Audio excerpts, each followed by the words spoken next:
Presentación audiovisual de la alumna Ellen Restrepo de la carrera de Psicología de la Universidad Bicentenaria de Aragua. Fundamentos teóricos de la terapia conductual. Para esto se debe saber qué es la terapia conductual. Esta se trata de una forma de tratamiento psicológico. ¿Por qué? Porque se trata de la manera psicológica a pacientes que tienen algún problema o una no aceptación de su conducta.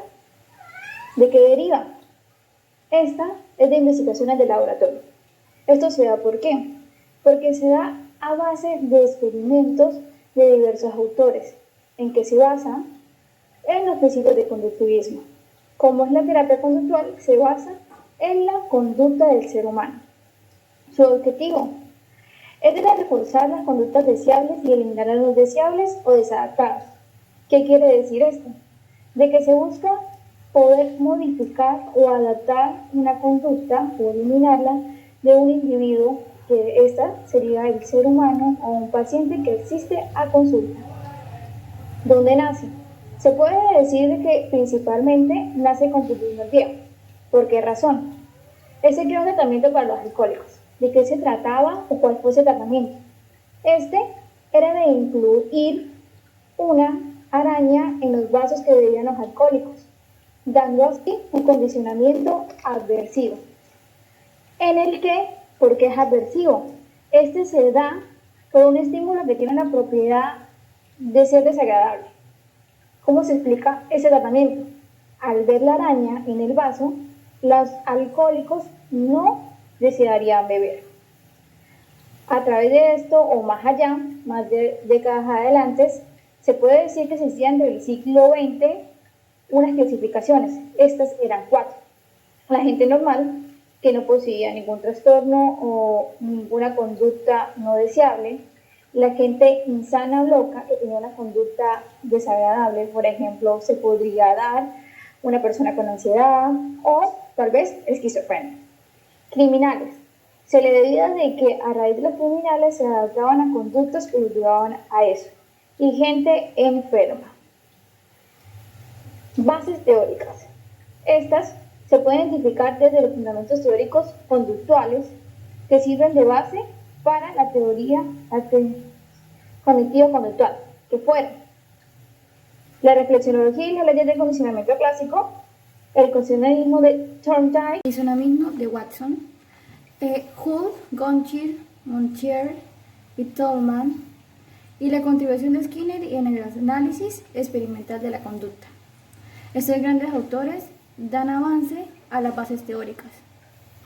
Comenzamos con la reflexología rusa y las leyes de condicionamiento clásico. Como se puede ver, Chernow fue el precursor o el maestro de Paulot y Bertrand. Paulot estaba interesado grandemente en estudiar la actividad cerebral que daba a través de los reflejos. Esta se da también a base de que quería ver cómo se podía interactuar con los reflejos cerebrales que daba el ser humano. ¿De qué se trataba este fundamento teórico? ¿Y cuál era su principio? ¿Y qué se experimentaba? Con estos eran los estímulos. ¿De qué se trataba? De poder dar o entender a través de un estímulo y una respuesta. Y su experimento fue con un perro en el que se daba un estímulo para poder tener una respuesta. En eso también se abarcaban lo que eran el estímulo incondicionado, la respuesta incondicionada, el estímulo neutro, el estímulo condicionado y la respuesta condicionada. En este también se abarca, según Kinsan, varios principios o aportaciones. Estas son 4. La que abarcaba principalmente de que la investigación era objetiva con los reflejos condicionales. 2. Que defendía el objetivismo de la investigación. 3. En el que demostraba la importancia del aprendizaje. Y 4.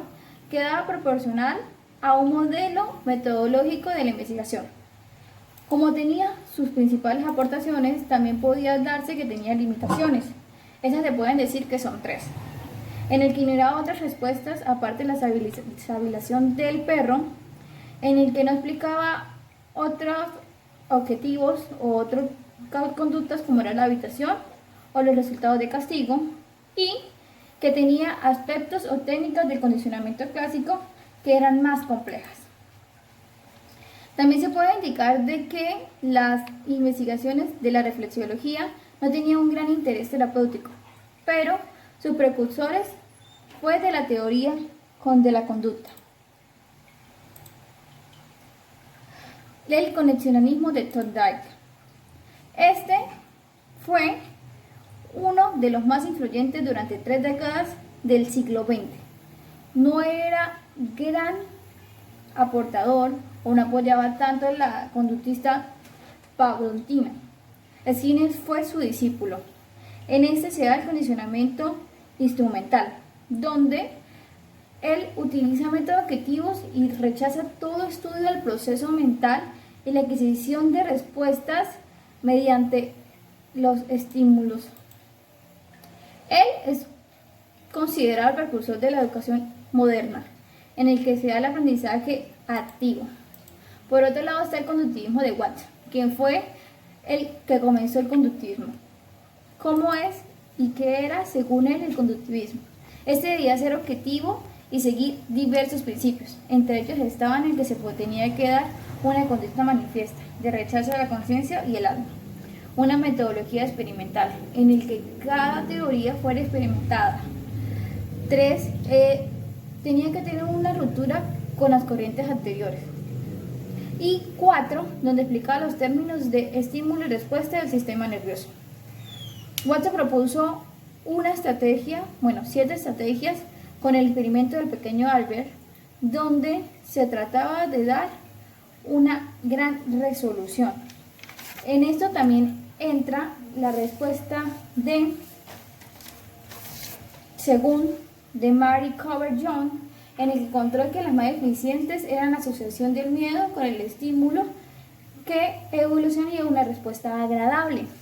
Las investigaciones no se consideran esenciales para la teoría de la conducta, pero sí para la comunicativa. Skinner y el condicionamiento operante. Este introdujo por primera vez el término de terapia conductiva en la literatura psicológica. Este se basa en la forma de enseñar para tener una conducta estable. La clasificación que hizo Skinner del aprendizaje estaba basada en los paradigmas de Pavlov y Choitai, ya que este indicaba de que podían ser áreas que no se distinguían una de la otra, pero tenían sus diferencias. En base a esto, él hizo un experimento mediante una caja de un ratoncito, en el que él tenía que dar clic ya sea a un botón que daba unas luces o una palanca que lo podía alimentar. Modelo cognitivo-conductual. ¿Qué es? Este es un modelo que se diferencia o une grandes conocimientos. Entre estos une las teorías del aprendizaje, los procesamientos de la información y la explicación de la conducta. Para poder entenderla también se tiene que entender el enfoque cognitivo y el enfoque conductual, en el que el cognitivo considera que dentro de los procesos del pensamiento se pueden localizar explicaciones sobre la conducta. Por otro lado, el conductual explica de que la conducta solamente puede ser sustentada por un medio y no en conceptos intrínsecs. Pero en este modelo se hace referencia a la relación entre el comportamiento y la cognición. Como la anterior, esta también tiene sus fundamentos teóricos. Esta surge en el año 60 por Albert Ellis y Aaron Beck, y gracias también a otros autores como lo es Pavlov en su condicionamiento clásico, que dan respuestas emocionales directamente a un condicionamiento para basarse a una respuesta. Skinner con el condicionamiento operante, en el que se modifican por diversas actitudes un cambio de la conducta. Bandura con el aprendizaje social. En este da por enseñanza de que todo ser humano tiene un aprendizaje por medio de la observación de una conducta o un comportamiento, en el que se basa en 3 aspectos importantes: el autocontrol, la autoevaluación y el autorrefuerzo. También se encuentra Albert Ellis, que da con la terapia racional emotiva. Este basa de que toda emoción y la conducta se derivan de interpretar un mismo suceso. Es decir, de que mediante la conducta del ser humano o el pensamiento del ser humano se da una emoción. Y por último está Aaron Beck, con el desarrollo y mantenimiento de la depresión. Él da por conocimiento de que todo pensamiento negativo o pensamiento desafectivo genera un sentimiento negativo en el cual puede producir su depresión. Técnicas. Se encuentra la técnica de reestructuración cognitiva, en la cual se da por distintos enfoques para poder reconstruir el pensamiento de una persona. Técnica de exposición. Este se puede utilizar en casos de fobias y ansiedad, donde se busca de que a medida de que el paciente se exponga a esa fobia o a esa ansiedad, pueda tener una adaptación de su conducta o una modificación. Técnica de entrenamiento o en resolución de problemas. Es ayuda en distintas alternativas, ya que se trata de buscar o enfrentar mediante una alternativa distinta, tomar una decisión y evaluar los resultados para poder solucionar ese problema. Técnica de relajación y de respiración. En esta se da de que también ayuda en los casos de fobia y ansiedad para que la persona pueda tener claramente una sensación de tranquilidad, tanto corporal como mental. Técnica de operante de la modificación de conducta. Esta modifica a través de una estimulación. Se puede dar también a raíz de estimulaciones positivas para poder ayudar a la modificación de la conducta del paciente. Técnicas de modelado. Ayuda a modificar la conducta a través de un pensamiento o alguna herramienta básica donde se da la observación de esas situaciones para poder modelar la conducta. Y por último, la sensibilización sistemática. Esta es muy diferente a las anteriores, pero también se puede comparar con la técnica de exposición, ya que también se busca exponer al paciente a una situación o a algún tipo de hecho donde se ayude a modificar la conducta. Las aplicaciones a problemas clínicos. Es un proceso largo donde el paciente debe conocer cada método para poder entenderlo y poder ayudar. Eso se lleva para poder llevar a cabo una reestructuración.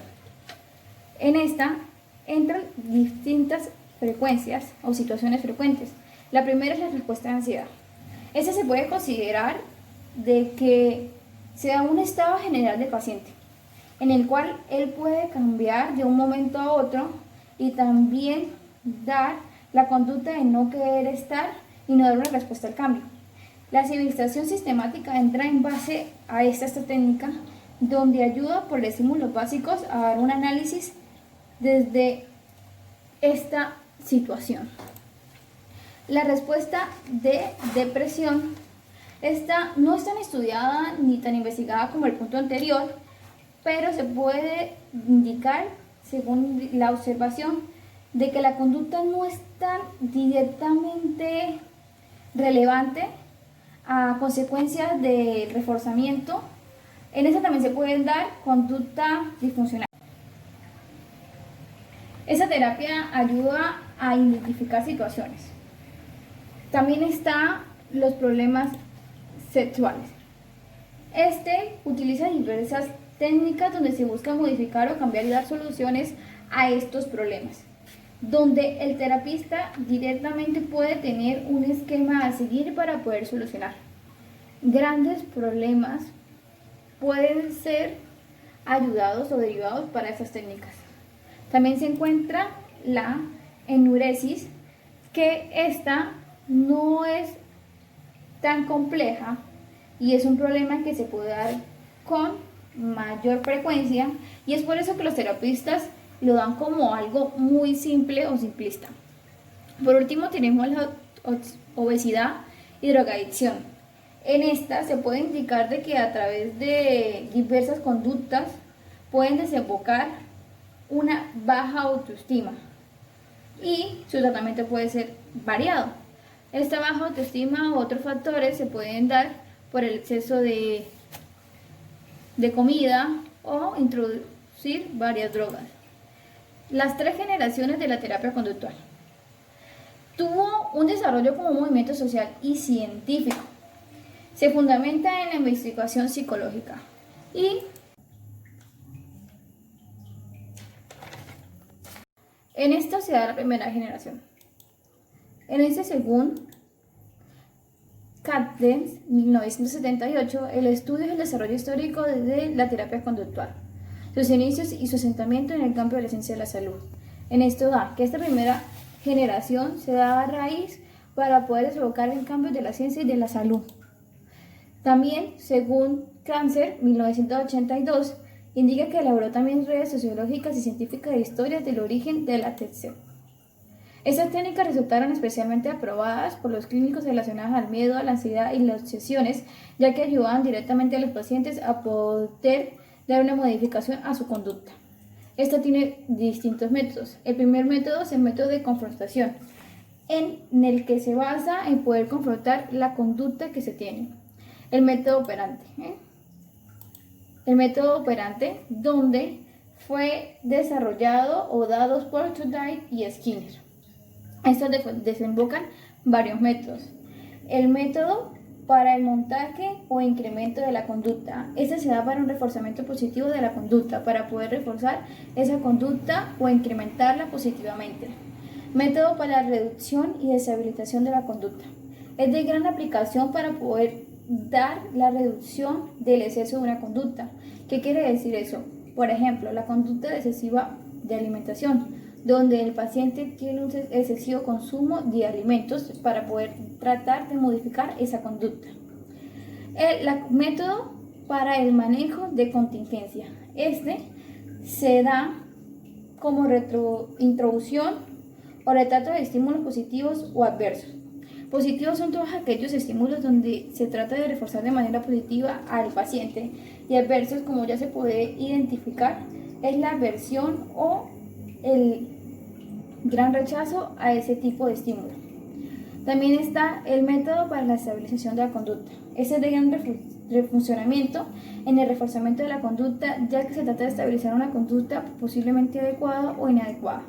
También está el aprendizaje por modelos. Este se basa mayormente en la teoría de Bandura, donde se trata del aprendizaje por medio de la observación, en el cual el paciente y el ser humano, claramente, aprende directamente por observar una conducta o un comportamiento de otro.